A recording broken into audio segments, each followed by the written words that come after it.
Quran TV.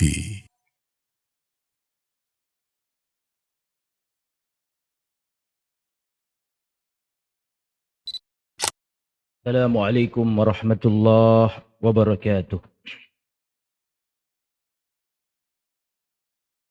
Innal hamdalillah nahmaduhu wa nasta'inuhu wa nastaghfiruh wa na'udzu billahi min shururi anfusina wa min sayyiati a'malina man yahdihillahu fala mudilla lah wa man yudlil fala hadiyalah wa asyhadu an la ilaha illallah wahdahu la syarika lah wa asyhadu anna Muhammadan abduhu wa rasuluh la nabiyya wa la rasula ba'dah. Allahumma salli wa sallim wa barik wa an'im ala abdika wa rasulika nabiyyina al-karim Muhammadin wa ala alihi wa sahbihi wa man sara ala nahjihi ila yaumiddin, amma ba'd. Fatal iman rahimani wa rahimakumullah. Nuwasil darsana fi kitab Al-Arba'in fi Huquq Rabbil Alamin. Kita lanjutkan kajian kitab Al-Arba'in fi Huquq Rabbil Alamin. 40 hadis tentang hak-hak Rabb semesta alam, atau 40 hadis khusus tentang tauhid. Dan pada kesempatan yang baik ini kita akan membahas al-hadis ats-tsalitsah asyara, hadis yang ke-13. Qala al-muallif hafizahullah an Aisyata radhiyallahu anha anna umma Habibata wa umma Salamata dzakarata kanisatan ra'ainaha bil habasyati fiha tasawiru li Rasulillahi sallallahu alaihi wasallam. Faqala Rasulullah sallallahu alaihi wasallam, inna ulaika idza kana fihimur rajulus salih famata banau ala qabrihi masjidah fasawwaru fihi tilka suwar ulaika syirarul khalqi indallah yaumal qiyamah. Muttafaqun alaih, rawahu al-Bukhari wa Muslimun. Dari Sayyidatuna Aisyah radhiyallahu anha, anna umma Habibata wa umma Salamata radhiyallahu anhuma, jadi dari Aisyah, istri Rasulullah tercinta, beliau menjelaskan bahwa Ummu Habibah dan Ummu Salamah dua-duanya juga sahabat Nabi. Jadi dua-duanya juga istri Nabi. Jadi disebutkan berapa istri Nabi di sini? Disebutkan tiga. Pertama Aisyah, kedua Ummu Salamah, ketiga Ummu Habibah. Tapi yang cerita ini, yang merawikan hadis ini adalah Aisyah. Aisyah berkata atau menceritakan bahwa Ummu Salamah dan Ummu Habibah keduanya berkata kepada Nabi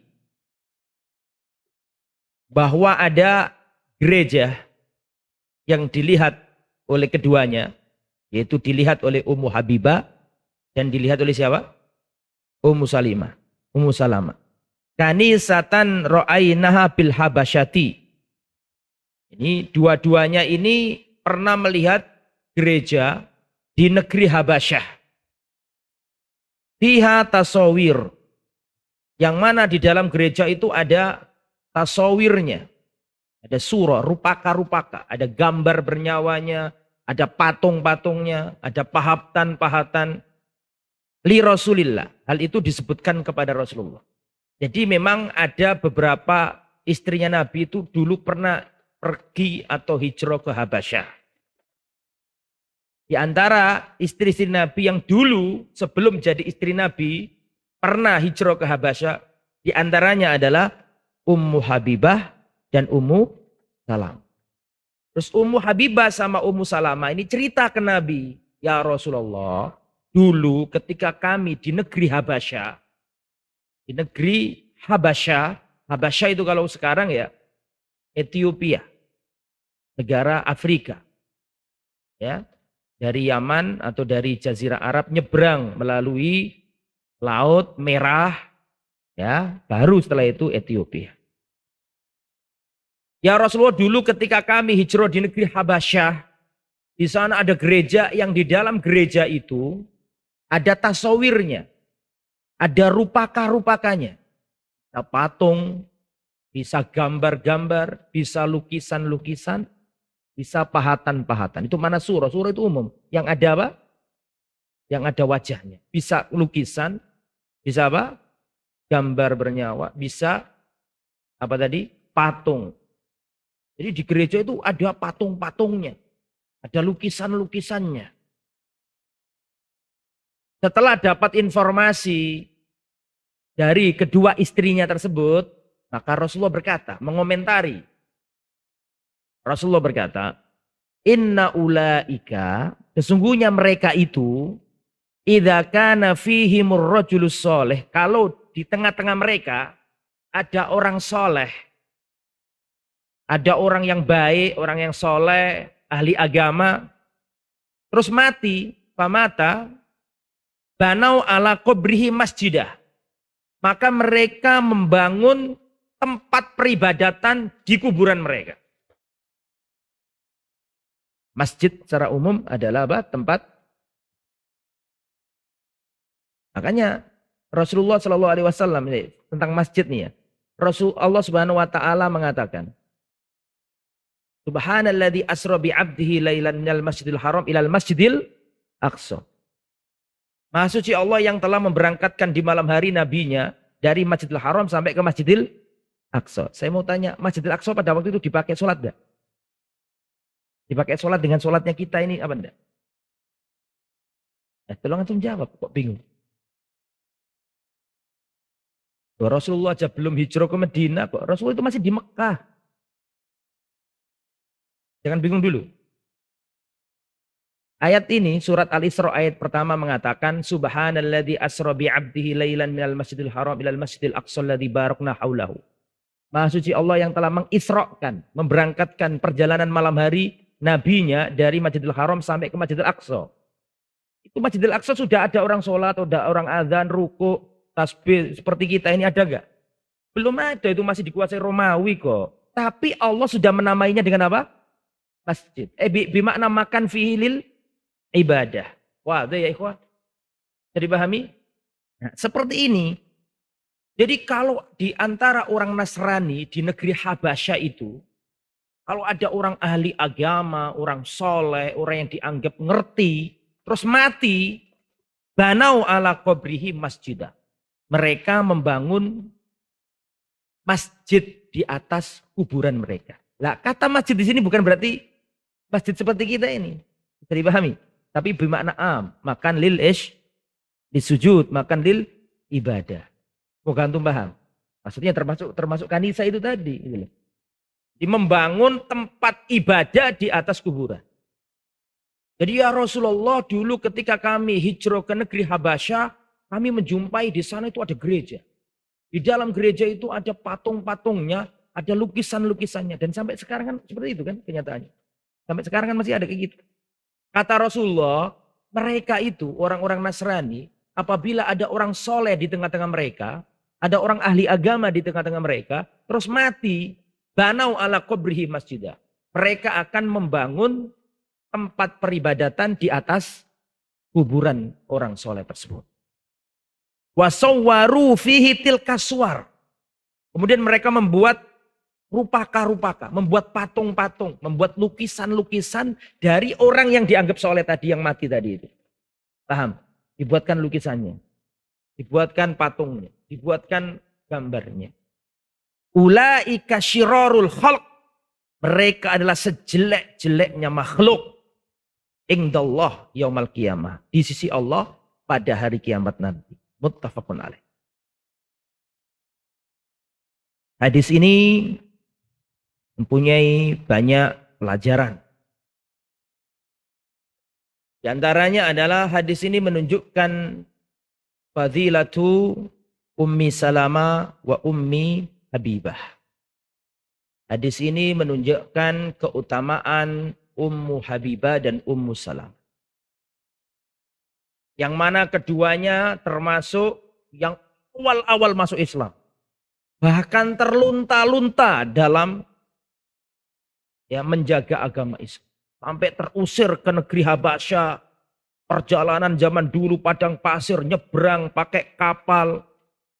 Hingga di negeri Afrika manusia-manusia beda, kulturnya beda, agamanya beda, makanannya beda, adat istiadatnya pun beda. Itu istrinya Nabi sudah sampai ke negeri Afrika loh zaman dulu. Ummu Habibah ini suaminya dalam riwayat murtad.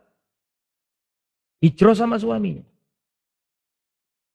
Di sana dia terpengaruh dengan ajaran Kristen atau Nasrani, murtad. Kisahnya luar biasa Ummu Habibah. Hanya saja sekarang bukan pelajaran sirah, maka saya tidak mau panjang-panjang masalah cerita. Luar biasa ceritanya Ummu Habibah. Sendirian kasihan sama bayi, suaminya murtad, minum minuman keras sampai mati. Kedengaran Rasulullah Sallallahu Alaihi Wasallam. Akhirnya Ummu Habibah dinikahi Rasulullah. Nikah jarak jauh, diwakili. Dan yang memberikan mahar Najasyi. Karena Najasyi kan masuk Islam. Najasyi masuk, dikasih mahar. Ya, dikasih mahar. Saking baiknya Najasyi itu wakilnya Nabi, ngasih mahar maksudnya. Kalau nggak salah diakad oleh sahabat Nabi atau siapa yang mewakili. Pada waktu itu ada juga walinya Ummu Habibah yang hadir di situ. Keluarga Ummu Habibah yang ikut hijrah, maka nikah. Diwakilkan pernikahannya. Misalnya saya di Arab Saudi misalnya nih. Terus saya mau menikah sama wanita namanya Aisyah. Terus saya telepon Furqan, tolong saya diwakili nikah sama. Bisa enggak? Bisa, boleh diwakili. Tapi bukan kamu yang menikah nanti saya. Itu boleh. Ya, itu juga fikih. Fikih termasuk fikih boleh mewakilkan dalam masalah apa tadi? Pernikahan. Termasuk Ummu Salamah. Tapi Ummu Salamah sama suaminya siapa namanya? Abu Salamah. Nanti sampai balik tetap Islam, tidak ada masalah. Terus Abu Salamah wafat, baru Ummu Salamah dinikahi Rasulullah SAW. Nah, itu tentang keutamaan dua istri Nabi yang mulia ini. Ceritanya panjang, cuma ini singkat saja. Keutamaan dua istri Nabi yang dua-duanya memiliki dua hijrah. Hijrah ke Habasyah dan hijrah kemana? Ke Al-Madinah. Punya dua hijrah. Dan orang yang ikut dua hijrah itu punya keistimewaan. Ada seorang sahabiyat namanya Asma binti Umais. Asma binti Umais ini adalah istrinya Ja'far bin Abi Thalib. Dan antum tahu Ja'far bin Abi Thalib termasuk punggawanya sahabat yang hijrah ke Habasyah.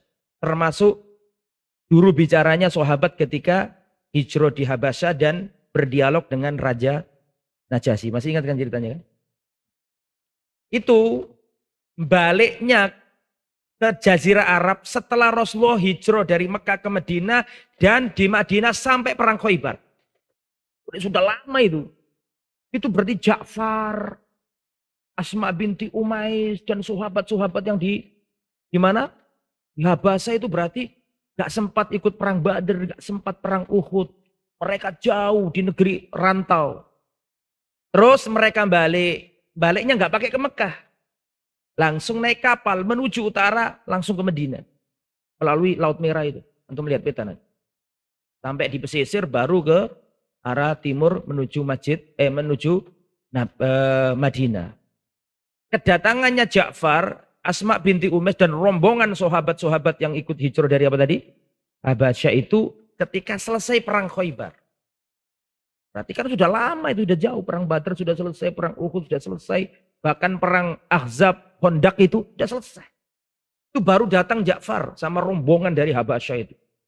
Terus Asma binti Umais ini ketemu Umar bin Khattab. Umar bin Khattab berkata, A'anti sahibatu safina? Bukankah engkau ini para rombongan kapal itu? Paham? Karena baru datang kan. Bukankah kalian ini yang rombongan naik apa? Kapal dari Habasyah ke negeri Madinah ini. Baru sampai sekarang ini. Kemudian Umar mengatakan, tabak duki. Aku sudah mendahulimu dalam hijrah. Marah Asma bintu Ummi. Wallahi demi Allah. Aku tidak akan makan sampai aku ketemu Rasul dan melaporkan engkau, wahai Umar. Gara-gara ucapannya. Lapor Asma binti Umais kepada Rasulullah SAW. Ya Rasulullah. Dia mengatakan, wallahi aku tidak akan diam dalam masalah ini sampai aku sampaikan ke Rasulullah terhadap omonganmu ini ya Umar. Kau menganggap dirimu lebih daripada kami. Wallahi kamu ibadah bersama Rasulullah. Kamu jihad, berjuang bersama Rasul. Sedangkan kami jauh di negeri orang. Gak ngerti syariat. Kami mengharapkan ada yang datang untuk diajari. Kalian bersama Rasulullah diajari Islam, nikmat beribadah. Kami jauh di negeri orang. Kemudian kamu ngomong kayak gitu. Wallahi aku tidak akan diam sampai aku sampaikan cerita ini kepada Rasulullah. Sampaikan kepada Rasulullah. Ya Rasulullah. Sungguhnya Umar mengatakan bahwa diri mereka lebih afdol begini, begitu. Maka dikatakan Rasulullah. Antum afdol. Kalianlah orang yang lebih mulia. Antum ashabu hijratain. Kalian memiliki 2 hijrah. Hijrah ilal Habasyah wa ila al-Madinah. Itu tentang keutamaan orang-orang yang hijrah ke mana? Habasyah. Ini perlu saya sampaikan supaya antum paham bahwa orang yang pergi ke Habasyah itu luar biasa pengorbanannya itu. Di antaranya 2 istrinya Nabi nih. Sebelum jadi istri Nabi, Ummu Habibah sama Ummu Salam. Tapi Ummu Habibah dijadikan istri Nabi ketika beliau masih ada di Habasyah lewat perwakilan tadi. Kemudian ikhwatal iman, hadis ini mengandung pelajaran. Yaitu at-tahdhir minal ghulu fis sholihin. Ini pelajaran nomor berapa? Nomor 2 ya.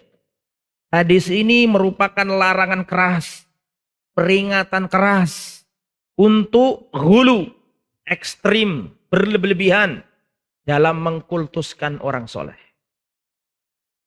Hadis ini fihi at-tahdhir minal ghulu fis sholihin.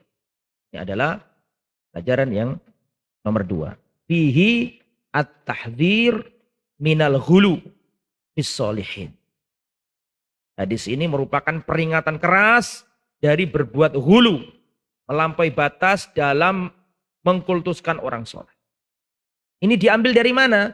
Diambil dari ucapan Nabi, mereka itu adalah orang-orang yang kalau ada orang soleh mati, maka mereka itu membangun masjid di atas kuburannya, lalu membuat apa?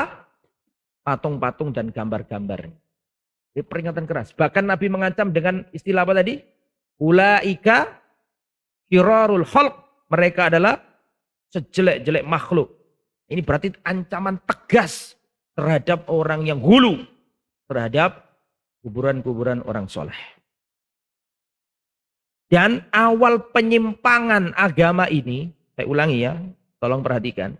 Awal penyimpangan dan terjadinya kesyirikan di muka bumi ini sejak zamannya Adam sampai hari kiamat. Awal-awalnya terjadi penyelewengan dan kesyirikan adalah karena hulu dalam mengkultuskan orang soleh. Jadi perbuatan syirik pertama kali terjadi di muka bumi ini faktornya adalah hulu, ekstrim, berlebihan dalam mengkultuskan orang soleh. Mana dalilnya? Bahwa awal terjadinya kesyirikan itu gara-gara hulu dan melampaui batas terhadap orang soleh. Mana dalilnya? Dalilnya ditulis. Surat Nuh ayat 23. Antum sudah hafal semua. Surat Nuh ayat 23. Wa qalu la tadarunna alihatakum wa la tadarunna waddaw wa la suwa'a wa la yahutha wa ya'uqa wa nasra. Janganlah kalian meninggalkan Wad, Suwa, Yahud, Ya'uq, Nasr. Diterangkan oleh Abdullah bin Abbas sebagaimana dinyatakan oleh Al-Imam Al-Bukhari, siapa nama-nama Wat, Suwa, Yahud, Ya'uq, Nasr. 5 orang. Kata Abdullah bin Abbas, mereka ini orang-orang soleh para wali di zamannya Nabi Nuh. Wat, Suwa, Yahud, Ya'uq, terus apa tadi? Nasr. Surat Nuh ayat berapa tadi? 23. Jadi di zamannya Nabi Nuh dulu itu, atau di zaman kaumnya Nabi Nuh, ada 5 orang soleh. Wat, Suwa, Yahud, Ya'uq, Nasr. Wali 5. Zaman itu. Kemudian orang-orang soleh ini wafat. Orang-orang soleh ini wafat. Datanglah setan ngasih hembusan-hembusan. Buatlah rupaka-rupaka. Buatlah patung dan tancapkan di tempat duduk-duduk mereka. Tidak untuk disembah, sekedar untuk apa? Untuk mengingat monumen gitu loh. Dikasih nama ini Suwa, ini Yahud, Ya'uq, Nasr. Ya, Wat, Suwa, Yahud, Ya'uq, Nasr. 5. Gak disembah pertama kali, sekedar menghormati. Sekedar sebagai monumen, ini orang soleh zaman dulu. Buatkan apa patung-patung atau tanda-tanda gitu. Terus orang-orang yang membuat ini mati. Orang yang buat ini mati dan ilmu sudah dilupakan, ganti generasi-generasi baru gak ngerti asal-usulnya. Maka generasi yang baru ini dibisiki lagi sama apa? Setan, sembahlah, sembahlah, sembahlah. Akhirnya disembah. Akhirnya disembah. Makanya kesyirikan pertama kali terjadi di muka bumi itu karena apa tadi? Karena hulu terhadap orang soleh. Saya mau tanya, tolong jawab. Sebutkan nama berhala yang paling terkenal di kafir Quraisy jahiliyah. Lata. Lata, betul? Apakah Anda mengira Lata itu ujuk-ujuk patung nggak ada orangnya? Lata itu ada orangnya. Belum dengar? Atau sudah pernah tahu? Lata itu dulu suka membuat apa? Adonan roti. Terus waktu jemaah haji datang dibagikan ke orang banyak. Bagikan ke apa? Orang banyak. Dan dianggap soleh oleh orang masyarakat Quraisy pada waktu itu. Terus mati ini.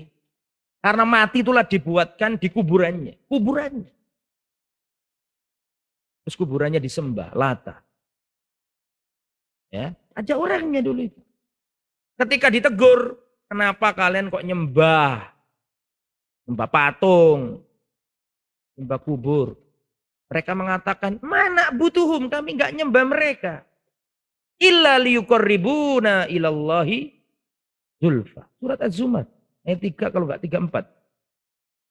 Mana buduhum illa liyuqarribuna ilallahi zulfa. Kami tidak nyembah patung-patung ini. Loh, penyembah patung itu enggak mau dinamai nyembah patung.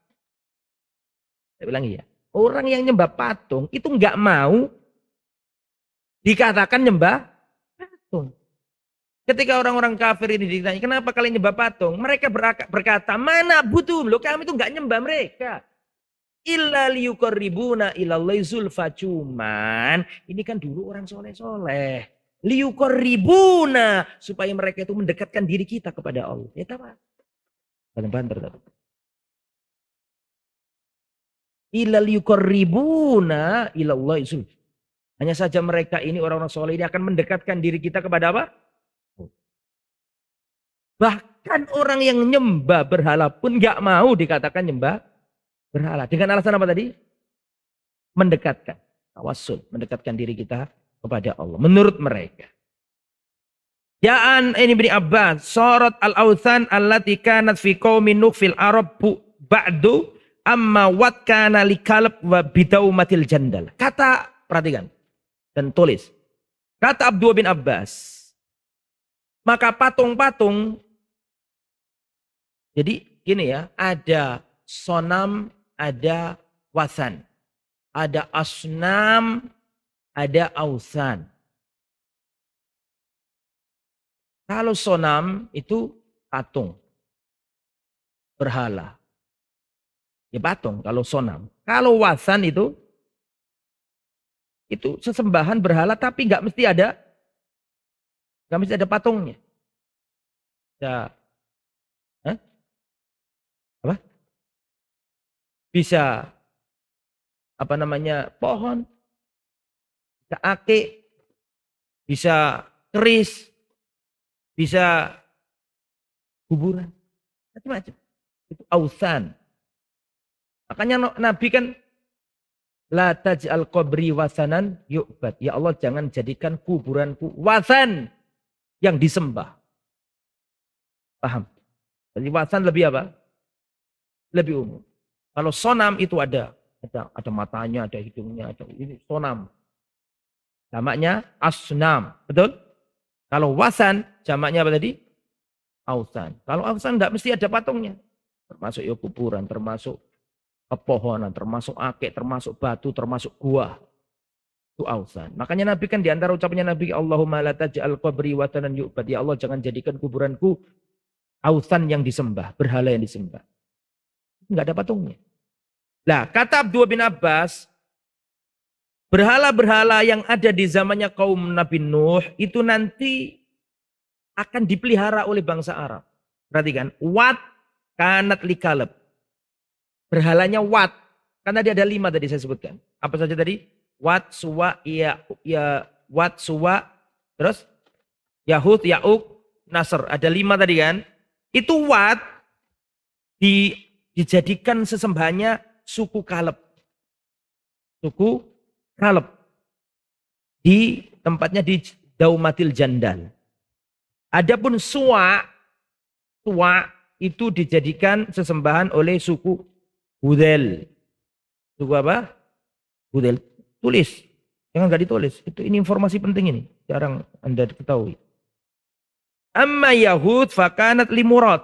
Adapun berhala Yahud itu disembah oleh bangsa Murad.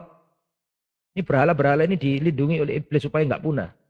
Jaga dari zamannya Nabi Nuh sampai zaman Rasulullah sebelum Rasul. Dijaga oleh setan-setan supaya nggak punah, dilestarikan. Berapa tahun, berapa abad itu? Zaman Nabi Nuh. Sangat lama, berabad-abad, tapi ada. Jadi saya ulangi, Wat dijadikan sesembahan oleh suku Kaleb, tempatnya di Daumatul Jandal. Kemudian Suwa kanat li Hudel, dijadikan berhala oleh Hudel. Kemudian Yahud dijadikan sembahan oleh suku Hamdan. Kemudian Nasr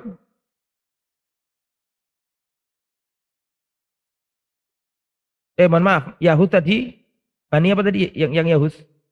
Murad. Kemudian Ya'uk untuk Hamdan. Nasr lihimyar. Kalau Nasr suku Himyar. Saya ulangi lagi ya. Wat itu dijadikan berhala oleh suku Kaleb di wilayah Daumatul Jandal. Tua dijadikan berhala oleh suku apa tadi? Hudel. Yahud kanat limurad dijadikan berhala oleh suku Murad. Juga Saba Ratu Bilqis itu. Ratu Balqis yang pernah ada kisahnya sama Nabi Sulaiman. Itu termasuk ya sana ada. Kemudian Ya'uk kanat li Hamdan. Jadi berhala Ya'uk disembah oleh suku Hamdan. Kemudian Nasr juga dijadikan sembahan oleh suku Himyar. Himyar berarti Yaman. Oke. Kata Abdullah bin Abbas, asma'u rijalin solihin min qaumi Nuh. 5 orang itu sebenarnya adalah nama orang-orang soleh di zamannya Nabi Nuh. Falamma halaku, ketika orang-orang soleh itu wafat, auhas syaitanu ila qaumihim. Ketika mereka itu wafat, orang 5 ini wafat, setan datang ngasih bisikan-bisikan. Anin sibu ila majalisihimul lati kanu yajlisu ansoban wasammu bi asma'ihim, tancapkan di tempat duduk-duduk mereka ini dulu, ya, berhala-berhala. Kemudian kasih nama seperti nama-nama mereka. Maka dikasih nama Suwa, Yahud, Ya'uq, Nasr, dan seterusnya. Wasammuha bi asma'ihim, dikasih nama dengan nama-nama orang 5 tadi itu. Falam tu'bad, pertama kali nggak disembah. Nggak disembah pertama kali. Cuma ya untuk mengenang begitu aja.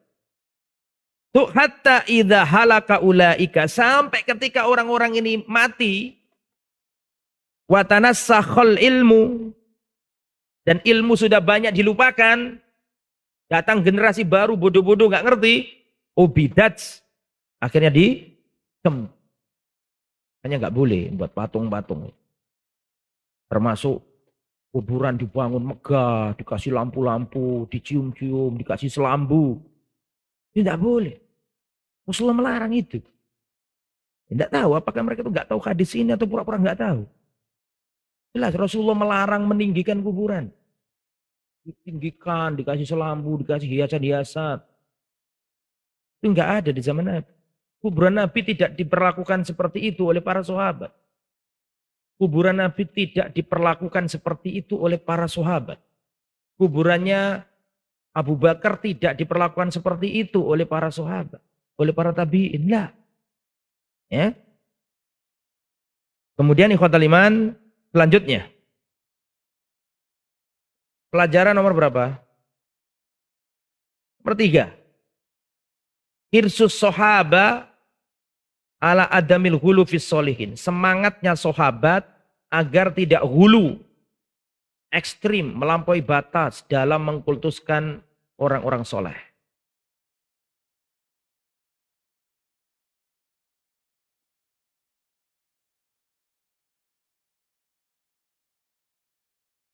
Dulu, perhatikan. Ini saya cerita ini. Dulu di zaman Umar bin Khattab pernah terjadi penaklukan Tustar. Tustar itu termasuk salah satu negeri di daerah Furs. Apa Furs itu? Persia. Terus dalam perjalanan itu para sahabat ketika menaklukkan negeri Tustar itu, di situ itu menemukan jasad. Jasad seorang laki-laki yang hidungnya panjang ada di dalam kotak. Ya, rojulan anfuhu, mana anf? Anfun, mana anfun? Hidung, dira, mana dira? Jengkal apa hasta? Hasta ya, hasta. Ditabut, diletakkan di dalam kotak. Nah, kalau orang sekarang ya kayak peti yang ada mayatnya, tapi mayatnya masih utuh, enggak berubah. Kanu yastadhiruna wastamtiruna bihi. Kalau kemarau panjang, penduduk negeri situ itu mengambil jasad tadi itu, yang dalam peti tadi itu, dibuka terus minta hujan. Nah, yang jadi gubernur pada waktu itu Abu Musa al-Asy'ari. Abu Musa al-Asy'ari nulis surat. Disampaikan ke Medina, disampaikan ke khalifah. Siapa khalifahnya tadi? Umar bin Khattab. Disampaikan bahwa di negeri Tustar ini ada peti keramat, di dalamnya ada jasad. Yang orang-orang sini itu kalau lama nggak hujan dikeluarkan supaya turun hujan. Artinya kan dikultuskan, betul? Apa kata Umar? Yang ngomong Umar dan hadis ini sanadnya sahih. Ya. Maka Umar nulis surat balesi siapa tadi? Abu Musa al-Asy'ari. Inna hadza nabiyyun. Sesungguhnya yang dalam peti itu adalah seorang nabi. Nabi kan jumlahnya tidak berapa? Tidak 25. Rasul Nabi tidak sekedar 25, lebih dari itu. Wa rasulan qad qasasnahum alaika min qabl wa rasulan lam naqsusum alaik. Ada rasul-rasul yang kami ceritakan kepadamu dan ada rasul-rasul yang tidak kami ceritakan kepadamu. Berarti sejatinya Rasul dan para Anbiya itu 25 atau lebih dari itu. Lebih banyak kita nggak tahu jumlahnya. Kecuali kalau ada hadis sahih menerangkan jumlahnya ya mungkin. Tapi selama ini bukan hanya 25 saja. Karena ada nabi-nabi yang tidak semua nabi diceritakan ceritanya di dalam Al-Quran. Jelas sampai sini ya? Oke. Kata Umar, Inna hadza nabiyyun minal anbiya. Yang ada di peti itu adalah seorang nabi dari nabi-nabi terdahulu, kata Umar. Wan naru la ta'kulul anbiya. Api tidak bisa membakar jasadnya para nabi. Wal ardu la ta'kulul anbiya. Dan juga tanah dan hewan-hewan tanah la ta'kulul anbiya. Tidak bisa memakan jasadnya para nabi. Fakata ba'anin dur anta wa ashabuka. Yakni ashaba Abi Musa. Fatfinuhu fi makanin la ya'lamuhu ahadun hairukuma.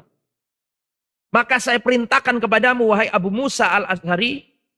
Dan juga satu orang temanmu, pengikutmu atau ajudanmu, pengawalmu. Untuk membawa itu, peti tadi itu. Paham maksudnya? Membawa peti itu ke tempat yang tidak diketahui manusia dan kuburlah. Supaya tidak ada orang yang tahu kecuali kalian berdua saja. Itu kalau zaman sekarang yuk malah dibuatkan. Gak karu-karuan gitu. Kalau zaman sekarang. Itu kalau zamannya Umar bin Khattab itu bukan ahli kelenek, ya langsung dikubur, gak ada yang tahu. Umar ahli tauhid. Kalau misalnya kok gak ahli tauhid, ya malah dibuatkan wisata dan seterusnya, itu bisa menghasilkan uang banyak itu, ya kan? Umar gak mau. Gak ada orang ambil. Termasuk kiai saya. Saya punya kiai namanya Kiai Abdurrahman Syamsuri. Tiran Lamongan. Kiai Abdurrahman Syamsuri ini rahimahullah. Termasuk gurunya Ustadz Anur Rafiq juga. Termasuk gurunya Ustadz Abu Nida. Mungkin di antara antum pernah denger ya. Abdurrahman Syamsuri Paciran Lamongan. Dia pernah kayak gitu. Saya masih berhubungan banyak dengan putra-putra beliau. Saya diceritain. Waktu di Tanjung Kodok itu termasuk pengajar di Ma'had sana. Menyampaikan ke saya dulu di tahun sekian. Itu di daerah Tanjung Kodok. Tahu Tanjung Kodok ya? Tahulah yang tahu, nggak tahulah yang tidak tahu. Di daerah pesisir Lamongan sana. Itu ada kuburan yang dibuat sembah-sembahan. Akhirnya Kiai Samsuri, Kiai Abdurrahman Samsuri menginstruksikan ke santri-santri seniornya untuk membongkar. Dibongkar, ketika nggak ada orang, terus dialihkan ke tempat yang nggak ada orang tahu. Akhirnya orang-orang datang ke situ, loh kok hilang? Kuburannya kemana nih? Disembunyikan, kalau nggak disembunyikan, didatangi lagi. Paham? Sembunyikan. Nah itu pernah terjadi, itu pernah dilakukan oleh Umar bin Khattab. Supaya orang-orang tidak mengkultuskan apa tadi? Jasad Nabi tersebut. Maka dikubur, tidak ada yang tahu kecuali siapa tadi? Allah Subhanahu Wa Taala, kemudian siapa? Abu Musa al-Asy'ari dan temannya yang bagian ngubur. Tutup. Fadhabtu ana wa Abu Musa fadafannahu. Maka aku, kata Anas bin Malik ini perawi hadis ini, maka aku datang bersama Abu Musa dan aku kubur jasad tadi. Dan memang Umar bin Khattab terkenal seperti itu, nggak mau ada pengkultusan. Ada jenderalnya pasukan Islam yang selalu menang. Pokoknya kalau dia pasti menang. Siapa namanya? Khalid bin Walid. Pokoknya perang ada Khalid itu pasti menang. Ini orang satu kayaknya 1000 orang. Oh, perang itu yang lain itu kiwa jari wong Jawa dikiwa kena kalah kabeh karo dia. Saking hebatnya Khalid. Perkasa. Sampai setiap perang ada Khalid menang guys. Mau perang ada Khalid menang guys. Menang. Akhirnya Umar ini kurang seneng dengan kayak gitu-gitu. Itu Rasulullah sudah wafat. Zamannya siapa? Abu Bakar. Nah, didatangi oleh Umar Abu Bakar. Ya Khalifatul Rasul. Ya Khalifah Rasulullah Abu Bakar As-Siddiq radhiyallahu anhu. Pada waktu itu kan belum ada gelar Amirul Mukminin. Karena gelar Amirul Mukminin baru pertama kali disandang oleh siapa? Oleh Umar. Karena dulu kan Khalifatul Rasul dari Abu Bakar. Kalau Umar berarti Khalifatir Rasul. Gitu kan, pengganti dari penggantinya Nabi. Nanti kalau Utsman berarti Khalifatir Rasul. Nanti Ali berarti Khalifati. Kata Umar, waduh kepanjangan, ganti aja. Nah, diganti jadi apa? Amirul Mukminin. Tapi gelar Amirul Mukminin belum dipakai oleh siapa? Abu Bakar. Ya Khalifatar Rasul, wahai khalifahnya Rasulullah. Tolong pecat Khalid bin Walid. Saya melihat di dalam pedangnya itu ada kecepatan. Berbahaya. Abu Bakar As-Siddiq mengatakan, wallahi demi Allah, aku tidak akan pernah menyarungkan pedang yang sudah dihunus oleh Rasulullah. Dan bahkan dihunus oleh Allah Subhanahu wa ta'ala. Kan julukannya kan Saifun min suyufillahi al-maslul. Pedang di antara pedang-pedangnya Allah yang terhunus. Ya inti menyuruh aku memberhentikan Khalid. Bagaimana aku menyarungkan pedang yang ini, pedang ini terhunus di zaman Rasulullah. Dan aku suruh nyarungkan. Lah abadan, aku nggak mau Umar. Nah, Abu Bakar wafat. Umar jadi khalifah. Langsung pecat Khalid bin Walid. Tak peduli kalau baru. Karena nggak mau ada pengkultusan. Tapi itu maksudnya kultus bukan negatif ya. Mohon maaf, pecat bukan negatif. Maksudnya itu rolling jabatan diganti Abu Ubaidah ibnul Jarrah. Bukan berarti benci dah, abadan. Sama namanya Umar sangat mencintai Khalid. Tapi tidak mau Khalid dijadikan apa? Kultus, tidak mau. Khawatir setiap ada Khalid, menang gitu. Ada Khalid, pasti menang. Jadi nggak seneng Umar kayak gitu. Akhirnya orang tawakalnya kepada Allah kurang. Paham? Maka nggak mau. Termasuk ada pohon yang disebutkan dalam Al-Quran. Apa? Gimana bunyinya itu? Idh yubayi'unaka tahta syajarah. Jadi di dalam Al-Quran ini disebutkan syajarah. Tempat di mana Rasul dibaiat oleh 1.400 sahabat inti yang semuanya dijamin masuk surga. Bahkan waktu kejadian itu Rasul mengatakan, di muka bumi ini kalian adalah manusia terbaik di saat ini. Ya kalian ini gak ada lagi. 1.400 sahabat yang membaiat Nabi di bawah pohon. Ketika rentetan Sulhul Hudaybiyah itu loh. Namanya perjanjian apa? Baiatur Ridwan. Idh yubayi'unaka tahta syajarah. Mereka membaiatmu di bawah pohon. Lah pohon ini hidup. Rasulullah wafat, pohon ini masih hidup. Abu Bakar wafat, pohon ini masih hidup. Zamannya Umar, ini pohon sudah mulai ngalah berkahi. Paham maksudnya ngalah berkahi? Karena ada di Al-Quran, idh yubayi'unaka tahta syajarah. Mana sih pohon ini? Kok Al-Quran mengatakan ketika para sahabat Nabi membaiat Rasulullah di bawah pohon. Mana pohon ini? Dicari sama orang-orang, ketemu. Ngalah berkahi, ini dulu Rasulullah di sini. Dianggap ini bisa menyembuhkan penyakit dan seterusnya. Kedengaran Umar bin Khattab. Langsung diapakan sama Umar. Tebang seakar-akarnya. Supaya nggak bisa tumbuh lah. Umar nggak seneng sama kultus-kultus, nggak seneng. Masih ingat nggak Umar waktu mencium Hajar Aswad? Yang sering itu ceritanya. Wahai Hajar Aswad, aku tahu bahwa kamu itu sekedar batu. La tanfa' wa la tadur. Kamu ini nggak bisa memberi manfaat dan nggak bisa mendorot, nggak bisa memberi madarat. Wallahi kalau sekiranya aku tidak melihat Rasulullah menciummu, aku nggak bakal nyium kamu. Tapi karena Rasulullah menciummu, ya aku mencium. Itu kan menunjukkan bahwa Umar benar-benar orang yang nggak mau dengan apa? Kultus-kultus. Makanya ini ketika tahu ini ada jasadnya siapa tadi? Nabi. Yang mana dipakai oleh orang tempat itu untuk minta apa tadi? Hujan. Maka langsung diinstruksikan oleh Umar untuk segera dikubur tanpa diketahui oleh penduduknya. Itu menunjukkan bagaimana semangatnya Umar membentengi kaum muslimin dari kesyirikan. Makanya diberi julukan apa? Umar al-Faruq. Pembeda antara tauhid dan syirik. Itu Umar bin Khattab. Kemudian ikhwatal iman, rahimani wa rahimakumullah. Ini juga dalil bahwa larangan keras untuk melukis dan membuat patung-patungnya orang soleh. Termasuk mursyid, torekot tertentu, kasih gambar, sholat harus di depan gambarnya itu misal. Ya, itu hulu. Ya, tidak diperbolehkan. Dan ini juga dalil bahwa orang-orang ahli kitab itu menjadikan kuburan orang soleh sebagai apa? Sebagai apa tadi? Sebagai tempat ibadah. Ya, sebagai tempat ibadah. Masih ingat ceritanya Ashabul Kahfi kan? Ya kan? Gimana ayatnya itu? Kami akan jadikan di kuburannya itu ada masjid. Itu tradisi mereka. Menjadikan kuburan. Makanya antum melihat kalau ada, mohon maaf ya, perhatikan. Kalau ada kanisa, tahu artinya kanisa kan? Tempat ibadah Nasrani itu lah.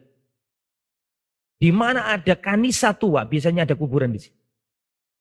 Biasanya kan ada kanisa namanya Namanya ya. Nama itu bisa jadi itu nama orang yang dulu di tempat itu dan dikubur di situ. Makanya gereja-gereja tua itu biasanya ada apanya? Ada kuburannya. Dan nama gerejanya diambil dari nama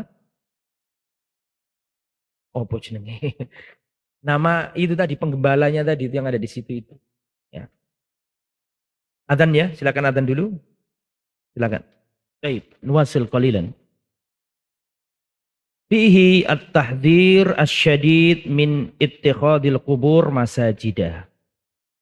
Fihi at-tahdhir asy-syadid min ittikhadi al-qubur masajidah.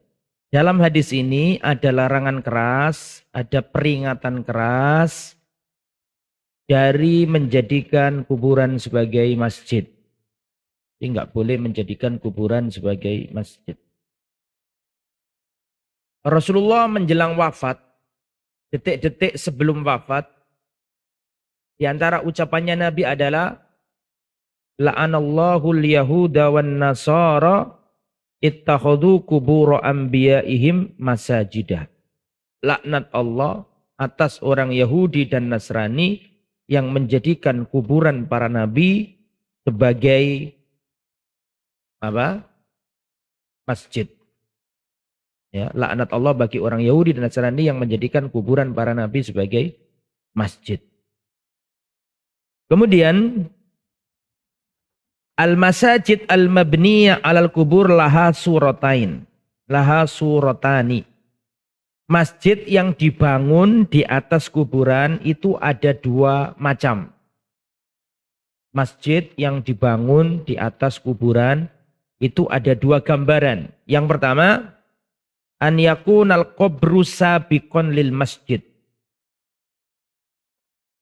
Yang pertama, kuburannya ada terlebih dulu daripada masjid. Kuburannya ada lebih dulu, baru masjidnya.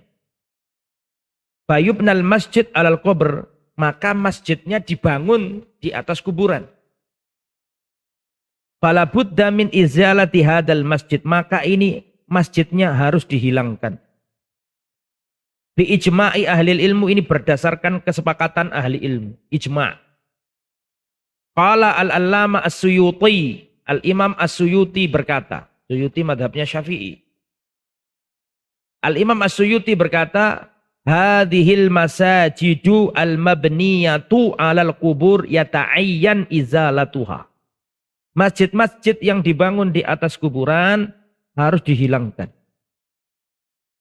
Masjidnya bongkar.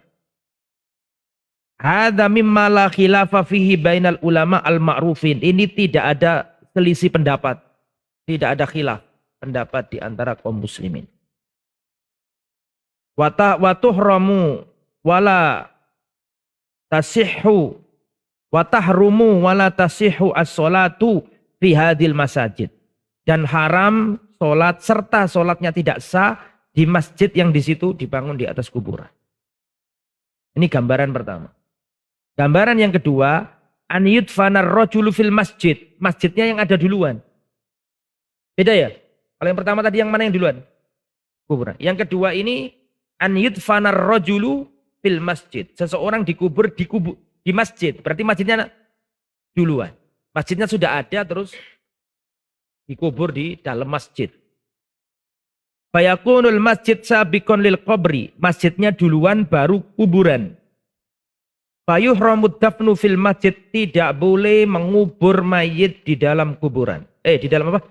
Masjid. Misalnya seorang pemuka agama, dia ngomong ke santri-santrinya, kalau aku mati nanti tolong aku dikubur di tengah-tengah masjid. Supaya santri-santriku gampang mendoakan aku dan mengucapkan salam kepada aku. Lejus, tidak boleh. Ya, fayahrumu ad-dafnu fil masjid. Diharamkan mengubur mayit di dalam masjid. Qala al-Imam An-Nawawi, Imam Nawawi berkata, ya Imam Nawawi Syafi'i madhabnya. Hafrul qabr fil masjid faharamun syadidut tahrim. Ya, mengubur atau membuat kuburan di dalam masjid faharamun, ini hukumnya haram. Syadidut tahrim, sangat dahsyat keharamannya. Wa haka Syekhul Islam Ibnu Taimiyah ijma' alal a'imma ala dzalik. Syekhul Islam Ibnu Taimiyah menghikayatkan tentang ijma'nya kaum muslimin atau para ulama tentang keharaman mengubur di dalam masjid. Fa imma an yunbasal qabru in kana jadidan aw yusawwi bil ardi hatta la yabqa syai' min ma'alimihi. Bagaimana solusinya? Dibongkar itu kuburannya. Jikalau itu kuburan baru. Dibongkar kuburannya jika itu kuburan baru. Atau diratakan dengan tanah sampai tidak terlihat tanda-tanda bahwa itu kuburan. Ya. Amma hukmus sholati fiha, adapun sholat di masjid yang seperti itu, masjid yang ada kuburannya, fa in kana al-qabru fi qiblatil masjid, apabila kuburan itu ada di kiblatnya masjid, fala tasihhu sholatu fihi, maka tidak sah sholatnya.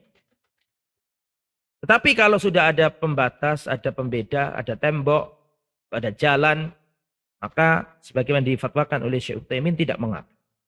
Kalau sudah ada temboknya atau ada jalannya maka tidak mengapa. Ya, wallahu a'lam bissawab. Karena Rasulullah sallallahu alaihi wasallam bersabda, la tusallu ilal kubur, jangan salat menghadap kuburan. Qala al-Imam Ibnu Qayyim, ditulis Ibnu Qayyim berkata, fala yajtami'u fi dinil islami masjidun wa qabrun. Saya ulangi ya, silakan ditulis. Fala yajtami'u fi dinil islami masjidun wa qabrun. Tidak boleh bersatu, tidak boleh digabungkan di dalam agama Islam antara masjid dan kuburan. Masjid-masjid, kuburan-kuburan. Bal ayyuhuma tara'a alal akhar muni'a minhu. Maka manapun yang datang belakangan, maka harus dilarang. Kalau masjid duluan, maka yang dilarang apa? Kuburannya. Kalau kuburannya yang duluan, maka masjidnya yang dilarang. Enggak harus sendiri-sendiri. Ustaz, tapi itu kenapa itu kuburan Rasulullah kok ada di Masjid Madinah? Paling gitu kan biasanya pertanyaannya, ya kan? Iya, betul ya? Yang pernah haji, pernah umroh, insya Allah tahu. Jawabannya kuburannya Nabi tidak dikubur di masjid. Ya, Nabi dikubur di mana? Di kamarnya Aisyah. Karena ada hadis, tidaklah Rasul itu diwafatkan di sebuah tempat, kecuali dia dikubur di tempat wafatnya. Dan Allah memilih rumahnya Aisyah untuk menjadi tempat wafatnya Rasulullah. Sehingga Rasulullah dimakamkan di rumahnya Aisyah, bukan di masjid. Bagaimana kok bisa masuk sekarang kok ada di lokasi masjid? Rasulullah wafat, status kuburan, terstatus makamnya Nabi. Status kuburannya, saya pernah nulis. Kuburannya Nabi dikritik orang banyak. Nabi kok kuburan? Nabi itu makam. Padahal bahasa Arabnya kubur. Kubur itu kan bahasa Arab. Artinya apa? Kuburan. Namanya bahasa ya. Kembali ke materi. Jadi makamnya Rasulullah itu ketika beliau wafat, makamnya Nabi tidak di dalam masjid.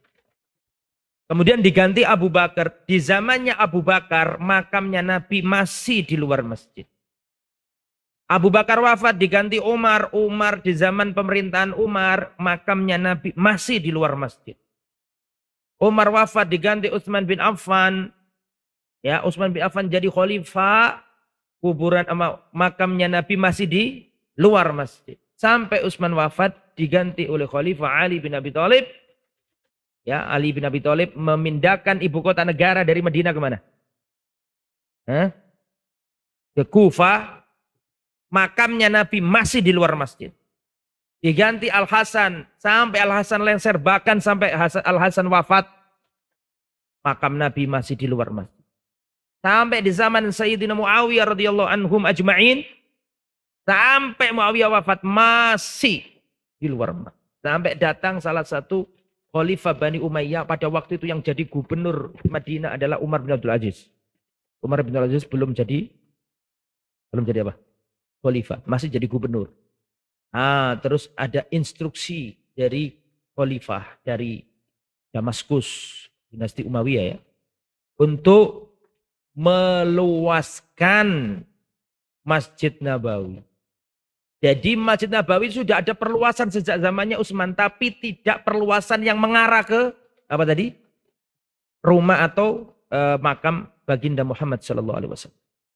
Dapat instruksi untuk perluasan masjid yang mana perluasan itu mengakibatkan makamnya Nabi masuk ke area Masjid Nabawi. Pada waktu itu tabi'in yang tersisa diantaranya adalah Sa'id ibn Musayyib.